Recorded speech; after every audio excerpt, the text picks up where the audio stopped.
Crouse. Hey movie lovers, it's Friday, May 13th, so beware of black cats walking in your path on the way to the movies tonight. Couple of movies opening wide this week, unlike last week when there were about 1,500 movies opening. This week, Priest opens. Now, I can't tell you much about it because it wasn't screened for the press. I will tell you that it stars Paul Bettany as a vengeful priest hunting down the vampires that kidnapped his niece Lucy. Beyond that, spend your $12 wisely, so spend it at your own peril. One of the movies opening wide, though, is Bridesmaids, co-written by Kristen Wiig and starring Kristen Wiig as Annie, a woman whose life isn't going particularly well. Annie's business has gone kaput. Her boyfriend, played by John Hamm, calls her his number 3, meaning he makes 2 phone calls before he calls her on a Friday night. And when she gets asked to be the bridesmaid at her best friend Lillian's wedding, her life spins a little further down the rabbit hole because, frankly, being a bridesmaid is a really rough job in the best of circumstances, but when you're riding the edge anyway, and you have a whole team of other bridesmaids to deal with, it can become almost impossible.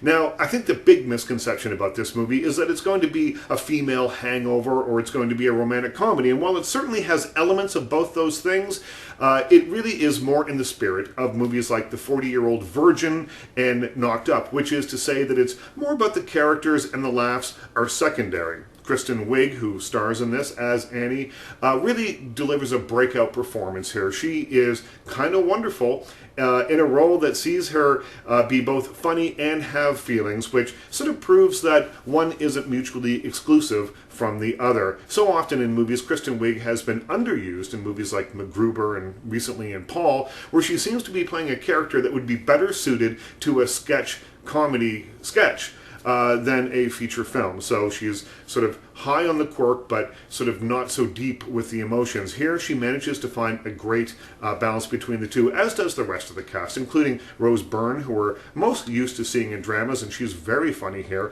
and another actor named Chris O'Dowd, who is one of the few men with speaking parts in this film, or more than 1 or 2 lines anyway.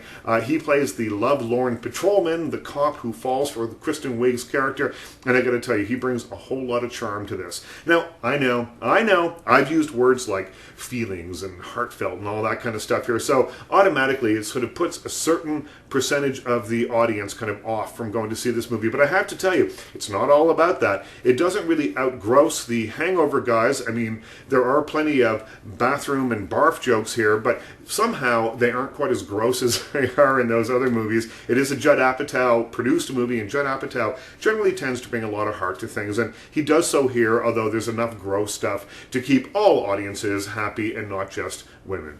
On the other hand, there's another movie opening this weekend called Meet Monica Velour. Meet Monica Velour is a small indie film starring Kim Cattrall and a new actor named Dustin Ingram.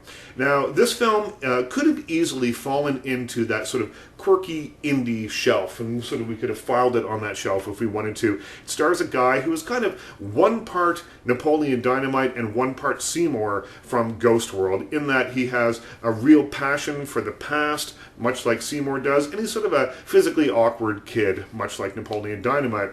Luckily, Dustin Ingram brings a lot of humanity to the character of Toby, and when he goes on his journey across the country and runs into Monica Velour, played by Kim Cattrall, who is his idol, his paramour, someone he's always wanted to meet because he's been watching her on screen for a very long time. She was a porn star 20 years before we meet her in the film, and he's been watching her and idolizing her for years. And when he meets her, he finds her in much diminished circumstances. She's living in a trailer park as a struggling single mom trying to look after her daughter. Now, Ingram is really good in this. The direction by Keith Beardston. It's his first film. It's his first feature film. He's made some short films that have been critically acclaimed. He's made a lot of commercials. This is his first feature film, does a nice job with it, but this movie really belongs to Kim Cattrall. This is the polar opposite of her performances as Samantha Jones in the Sex and the City movies and, of course, on the iconic television show. She is playing a woman who has been beaten down by life, a woman who is trying to leave her past behind, her past as a porn star behind, and start a new life, but she's finding it incredibly difficult. And one can't help but sort of think of that while you're watching the performance, that you're seeing an actress who is trying to leave behind the persona of Samantha Jones, which I think a lot of people confuse with the real Kim Cattrall. Frankly, you know, Kim Cattrall's not Monica, she's not Samantha Jones, she's Kim Cattrall, and in this film, she really proves that she has an awful lot to offer, and I think that she becomes one of the most interesting actresses working in her age range right now.